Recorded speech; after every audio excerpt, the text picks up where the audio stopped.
Hey, salut à toutes et à toutes, bienvenue sur ma chaîne. Comme d'habitude, c'est moi, votre host, le Mike, le 66e héritier de Lokoto Shinken pour vous servir. Écoutez, j'espère que tout le monde va bien, j'espère que tout le monde se porte bien, que tout se passe bien dans vos vies. Moi, ça va impeccable. Alors, aujourd'hui, on va continuer ma série sur les plus beaux moments des Bleus, mes moments préférés en fait des Bleus. Vous savez, là, j'ai entendu une déclaration de Yamal, hein, donc on ne présente plus, hein, de l'équipe d'Espagne, qui en gros est en train de dire que la seule équipe dont l'équipe de France devrait avoir peur, c'est eux, les Espagnols, parce qu'ils nous ont déjà battus deux fois, ce qui est vrai, hein, une fois à l'Euro et une fois en Ligue des Nations. Donc en gros, on doit avoir peur d'eux. Et c'est marrant parce que l'histoire, elle a tendance à se répéter parfois. Ça m'a rappelé ce qui s'était passé il y a 20 ans. Et ouais, le temps passe super vite. Il y a 20 ans. Alors, je veux me remettre un petit peu de contexte. Alors, il y a 20 ans, on était dans ce qu'on peut appeler cette période qui s'appelle pour moi la fin de l'âge d'or de l'équipe de France. Alors, j'ai eu la chance de grandir pendant l'âge d'or du rap français, cette partie-là, milieu des années 90, début des années 2000, où tout ce qui sortait était disque d'or, on avait des gros artistes, des Arsenic, des Passy, des Doc Gineco, NTM, IAM, bref, toute cette période-là. Et en même temps, il y avait l'équipe de France, l'âge d'or des Bleus, qui remportait la Coupe du Monde, qui remportait l'Euro, première équipe à le faire dans ce sens-là. La Coupe des Confédérations, bref, l'équipe de France était intouchable. Malheureusement, après, bon, bah, ce qui s'est passé, on a eu la Coupe du Monde de 2002 où on sort au premier tour. L'Euro, après, on perd notre, enfin, on gagne pas, donc on perd notre titre. Et donc, on est dans cette période-là où l'équipe de France stagne, baisse, remporte pas de titre. On arrive à donc cet Euro 2006 où vraiment les gens n'ont pas grand espoir en équipe de France. Alors moi, je kiffe l'équipe de France, donc j'y crois toujours, mais objectivement, c'était une période difficile. Alors, l'équipe de France arrive dans un groupe qui était composé donc de la France, du Togo, de la Corée du Sud et de la Suisse. Des adversaires qui, normalement, sont à la portée de l'équipe de France. Mais dinguerie, l'équipe de France fait 0-0 avec la Suisse. Après, elle fait 1-1 avec la Corée du Sud. Donc, on est dans une situation où il faut battre le Togo avec deux buts d'écart et dans le même temps espérer que la Suisse ne gagne pas. Une histoire de ouf. Donc, on est dans des calculs. C'est la première fois que je suis là avec l'équipe de France à faire des calculs, à espérer. La France le fait, elle gagne 2-0 contre le Togo. Et donc là, elle se qualifie. Mais elle n'est pas tête de série. Donc quand on n'est pas tête de série, forcément on tombe sur un gros. Et l'Espagne nous tombe dessus.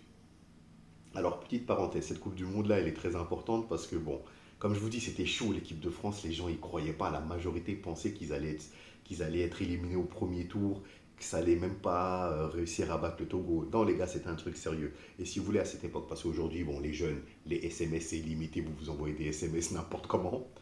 À l'époque, j'avais mon frérot Martin, que je salue de ses gestes. C'est depuis cette Coupe du Monde-là, on a une tradition, on s'envoie des SMS à chaque fois. Qu'il y a l'équipe de France qui joue parce que pendant le match contre le Togo, on se disait c'est chaud, mais ils vont y arriver. On s'échangeait des SMS.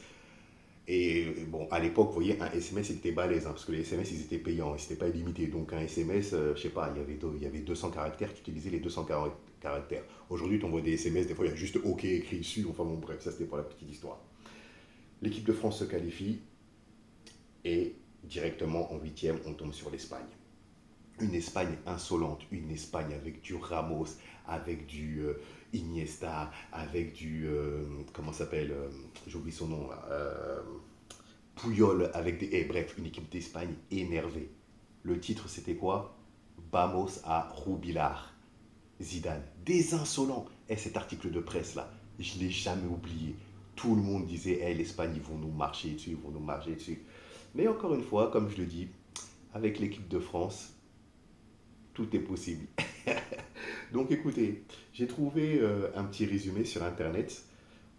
On va le regarder ensemble. J'espère que vous allez pouvoir revivre une partie de l'émotion et de la passion que j'ai ressentie devant ce match-là. Donc le match, c'était l'équipe de France contre l'Espagne. En même temps, bon, je ne vous ai pas fait tout le résumé. Il y avait Zidane qui était parti, Zidane qui est revenu pour cette Coupe du Monde-là. Enfin bon, bref, c'était un bordel pas possible, l'équipe de France. Mais Là, on sentait qu'il y avait comme une flamme qui renaissait.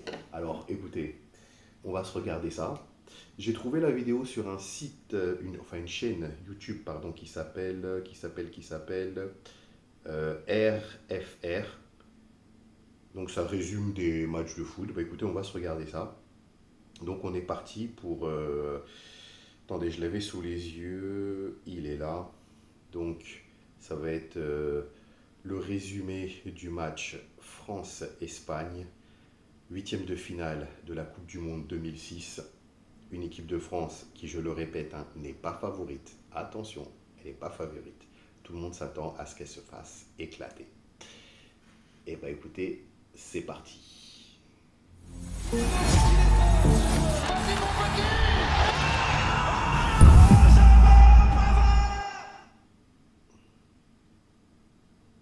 Ben voilà, Zinedine Zidane, son 782e match, et pour lui, pas question d'arrêter ce soir. C'est vrai que les Espagnols veulent le mettre à la retraite alors qu'il porte le ballon United.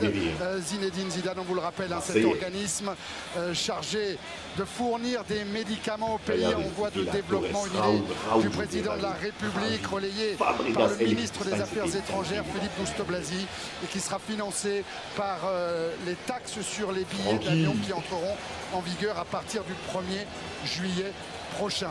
L'équipe d'Espagne qui va donner le coup d'envoi. C'est parti avec Fernando Torres. Allez, c'était parti. C'est Pernia qui va frapper. Quelle jolie frappe. Je me rappelle de ce coup franc. De Mariano Pernia. Il va bien enrouler son ballon. Il prend beaucoup d'angle. Attends, si. Ouais, je me rappelle de ça. J'ai cru que j'allais mourir. J'ai cru que j'allais mourir. Vieira, lui, a été tellement Quand surpris Ribéry que Ribéry ne rate prenne pas ça, ce ballon. c'est un but cadeau, les gars. Xavi, Pablo. Ouais, je me rappelle de ça. Thuram, une fausse. C'est penalty, indique Monsieur Rossetti. Penalty contre l'équipe de France. Ça a l'air très généreux. Attention David Villa. Et là, 1-0. Aïe aïe aïe, l'Espagne qui mène un but à 0. Pause. À ce moment-là, tout le monde se dit, bah voilà, c'est le scénario, c'était écrit. C'était écrit. Mais bon, c'est pas fini. Ouais, il semble bien quand même qu'il y a contact dans la surface de réparation. Il semble bien qu'il y ait contact et donc que le pénalty ne soit pas aussi généreux que cela. Et là, Francky. Francky. C'était son tout premier but en équipe de France. Il est génial, le Attendez, pause. C'était le tout premier but de Francky en équipe de France. Et Francky, c'est comme Francky dans One Piece. Et ce mec-là, il est incroyable. D'ailleurs, hein, il aurait dû être Ballon d'Or. Je ne me rappelle plus, attends, c'était quelle année là qu'ils l'ont donné à Ronaldo à sa place. Bon, mettez-moi dans les commentaires, cet homme-là, avec ce qu'il avait fait au Bayern, il aurait dû être Ballon d'Or. C'est pas normal. Bon, bref, là, quand il met le but, et là, ça repart. Ouais, il s'est pas dégonflé parce qu'il fallait oser aller attaquer Casillas Je me rappelle et ne pas frapper avant. Il a gagné son Vous mettrez le duel. nom du commentateur. Il criait, allez mon petit. Et à quelques... on n'a plus la pendule. Super. Ouais, le départ de Malouda, il n'est pas en jeu, Malouda à Ah l'entrée. ouais, Malouda, il va louper. essayé de lober. Casillas. Loupé, le gars, là. Encore quelle bonne balle qu'a eu là Florent Malouda. Dommage. Là, c'est resté au sol. Là, déjà, il y a 1-1, les Espagnols Ouais, commencent à rester Joaquin tranquilles. frappe et trouve le petit filet. Il n'y a pas but. Et ben, J'avais cru quand je regardais la télé, je me disais, oh non. Et il va avoir la même chose aussi de notre côté, je crois. El Ah non, Maestro, coup il franc. va avoir but, mais je croyais qu'il n'y avait pas but, je crois que c'est ça. Et deuxième poteau. C'est ça, c'est ici. Le La tête but de Vieira. Vieira. Vieira. Même les commentateurs, c'était là. Le but de Vieira. Après avoir marqué contre le Togo, Incroyable. il marque contre l'Espagne. C'est très intelligent. Il lui a smatché le ballon dans les pieds. Et petite faute inutile. C'est On le lui meilleur disait- moyen de le punir. J'étais fou dans mon salon, je me disais, ah, les Espagnols. Putain, pour Zinedine Zidane. Et là, El Magnifico au Messi, il allait bout. et ça c'est marquer. magnifique. Au bout. Voilà. Au bout. Le but. Messi, il allait marquer. Ah. Messi, il allait marquer. Le mec qu'on devait mettre à la Messi, il allait retraite. marquer, Zizou. El Magnifico. Et l'équipe de France qui mène 3 buts à 1. Génial. Incroyable. Oh, et s'il allait marquer, L'ironie du truc, eh c'est bien, pas il a possible. marqué. Il n'a cadré qu'une fois. Zizou qui Super. fait taire des titres de journaux pas sympathiques, Vous non? voyez, c'était ces journaux-là. Là. C'est fini. L'équipe de France est en Et quart voilà. de finale de la Coupe du Monde. C'est finalement la première et la seule surprise de ces huitièmes de finale. Oui, c'est effectivement Vous l'Espagne entendez, tête c'était de une série surprise. qui a Parce qu'on ne terminé devait pas première gagner de son normalement. groupe. Il y a eu la L'Espagne, Suisse tout le monde aussi disait que qui a l'Espagne allait terminé terminer. première de son groupe et qui a été éliminée. Mais l'équipe de Incroyable. France en quart de finale, ce sera samedi à 21h contre le Brésil. Et voilà. Et voilà. Ah là là, que des émotions, les gars. C'était une dinguerie ce match-là. Ah, et j'en souviens encore, c'était ouf.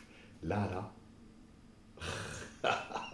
Non, mais l'ironie, vous vous rendez compte, les Espagnols, ils étaient là. Oui, non, on va le mettre à la retraite, Zidane. Eh ben non, eh ben non. Encore une fois, vous voyez, c'est ces moments-là qui nous montrent qu'avec l'équipe de France, tout est possible. Alors écoutez, j'espère qu'on aura la même joie mardi. Rappelez-vous, mardi, l'équipe de France joue contre l'Espagne. Attention à pas nous enterrer trop tôt. J'espère que Yamal il va regarder cette vidéo. Ça lui permettra de réfléchir un petit peu. En tout cas, voilà. Bah, pour tous les OG, j'espère que ça vous a rappelé des bons moments. Pour ceux qui ne connaissaient pas, les plus jeunes, bah, voilà, j'espère que vous avez pu apprécier ce que l'équipe de France nous faisait vivre à cette époque-là. Et si vous voulez, donc le premier tour, ça a été catastrophique. Mais à partir de là, les huitièmes, Zidane, il nous montre que c'est lui le patron. Il nous montre que il était vraiment pas prêt à prendre sa retraite. En tout cas, bon. Voilà. Écoutez, bah, il n'y a plus rien à dire. Il n'y a qu'à espérer que la joie soit la même mardi. En tout cas, je vous remercie d'avoir regardé la vidéo. Si vous avez apprécié, bah, écoutez, mettez un pouce bleu, abonnez-vous. Et puis, je vous dis tout simplement bonne journée à vous, bon après-midi à vous, ou bonne soirée. Rappelez-vous, peu importe le moment pendant lequel vous regardez mes vidéos, du moment que vous le faites. Et je vous dis à la prochaine fois. Hasta la vista. Ciao, ciao.